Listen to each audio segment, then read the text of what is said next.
વેરાવળ પાલિકામાં ભાજપનું સામાજિક સમીકરણ વેરાવળ નગરપાલિકાના હોદ્દેદારોની વરણી સાથે શહેરના રાજકારણમાં ફરી એકવાર સામાજિક અને રાજકીય સમીકરણોની ચર્ચા જાગી છે। ભાજપ દ્વારા આગામી વિધાનસભા ચૂંટણીને ધ્યાનમાં રાખીને વિવિધ સમાજોને પ્રતિનિધિત્વ આપતું પેનલ જાહેર કરવામાં આવ્યું છે, જેમાં ખારવા સમાજના યુવા ઉદ્યોગપતિ નરેશ ગોહિલને પાલિકા પ્રમુખ પદે બેસાડવામાં આવ્યા છે। ઉપપ્રમુખ પદે પ્રજાપતિ સમાજના હેમીબેન જેઠવાની પસંદગી કરવામાં આવતા નારાજ સમાજોને મનાવવાનો પ્રયાસ દેખાઈ રહ્યો છે। આજે સવારે વેરાવળ સર્કિટ હાઉસ ખાતે સાંસદ રાજેશભાઈ ચુડાસમા, જિલ્લા ભાજપ પ્રમુખ સંજયભાઈ પરમાર, શહેર પ્રમુખ શૈલેષભાઈ મેસવાણીની હાજરીમાં ભાજપના ચૂંટાયેલા 24 નગરસેવકોની બેઠક મળી હતી। બેઠક દરમિયાન પ્રદેશ ભાજપ દ્વારા મોકલાયેલા બંધ કવરના નામોની જાહેરાત કરવામાં આવી છે, જેમાં પ્રમુખ તરીકે નરેશ ગોહિલ, ઉપપ્રમુખ તરીકે હેમીબેન જેઠવા, કારોબારી ચેરમેન તરીકે ઉદય શાહ, પક્ષના નેતા તરીકે રીટાબેન તથા દંડક તરીકે જીતેન ઉપાધ્યાયની વરણી કરવામાં આવી છે। બાદમાં પાલિકા કચેરી ખાતે નાયબ કલેક્ટરની અધ્યક્ષતામાં પ્રમુખ ઉપપ્રમુખની સત્તાવાર ચૂંટણી પ્રક્રિયા યોજાઈ હતી। ભાજપ તરફી નરેશ ગોહિલ અને હેમીબેન જેઠવાએ ઉમેદવારી નોંધાવી હતી। કોંગ્રેસ તરફથી પ્રમુખ પદ માટે મનીષાબેન માલમ, ઉપપ્રમુખ પદ માટે લખમણ સોલંકીએ દાવેદારી હતી। ભાજપ પાસે સ્પષ્ટ બહુમતી હોવાથી બંને ઉમેદવારો વિજય જાહેર થયા છે। કે સિંહ સાથે મહેશ વાજા, સોમનાથ। મારું નામ જેવિન કાકડિયા છે। હું પ્રાંત અધિકારી વેરાવળ તરીકે ફરજ બજાવું છું।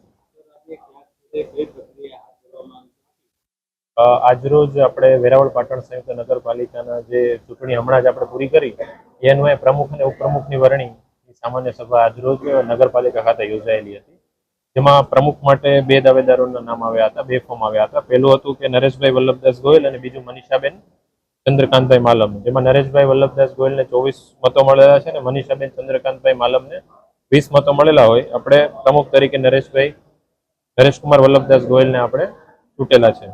અને ઉપપ્રમુખની વરણી માટે હેમીબેન પ્રેમજીભાઈ જેઠવા અને લક્ષ્મણભાઈ રામાભાઈ સોલંકી બંનેના ફોર્મ આવેલા હોય, જેનું હેમીબેન પ્રેમજીભાઈ જેઠવાને વધુ મત મળતા એમને આપણે ઉપપ્રમુખ તરીકે ચૂંટવામાં આવેલા છે।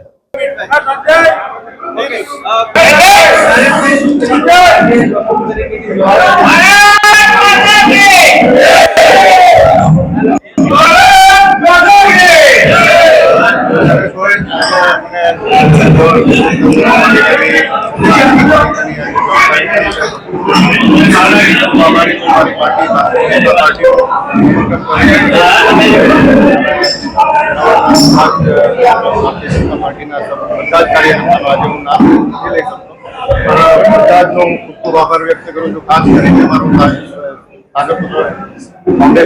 અમારો ખારવા સમાજ અને બધાએ જે પણ આપણે વેરાવળની જનતાને જે સહકાર આપ્યો છે એનો હંમેશા ઋણી રહીશું। ખાસ કરીને આજના જે 24 સભ્યો જે પ્રમુખ બન્યા છે આજે અને સાથે ઉદયભાઈ 24 જેટલા અમારા કાઉન્સિલર છે, આ બધા જને હું ખૂબ અભિનંદન આપું છું। આજથી આપણે સર્વે સાથે મળી અને વેરાવળના વિકાસ માટે તૈયારો પ્રયાસ કરીશું। જય સોમનાથ,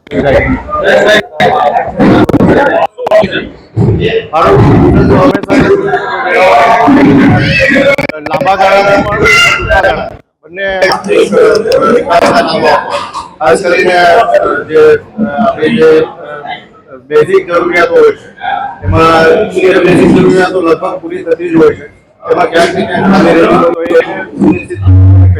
પહેલું કાર્ય રહેશે કે બધું જ બેઝિક જરૂરિયાત પહેલાનો વહેલી તકે લોકો સુધી પહોંચાડું અને કોઈને કોઈ અનર્ગર ન રહે। અને લાંબા ગાળાના કાર્યોમાં વેરાવળમાં ઘણા બધા એવા કામો કરવાના છે કે જેનાથી વેરાવળનો વિકાસ થાય। ખાસ કરીને ટ્રાફિકની સમસ્યા છે અને બીજી બધી ઘણી બધી સમસ્યાઓ છે, એનું નિરાકરણ લાવવા માટે પ્રયાસ કરી અને બીજા તો આગળ જઈને આ સર્વે મિત્રો સાથે ચર્ચા કરી અને ઘણા બધા કાર્યો આપણે સાથે મળી અને કરવા કરશું।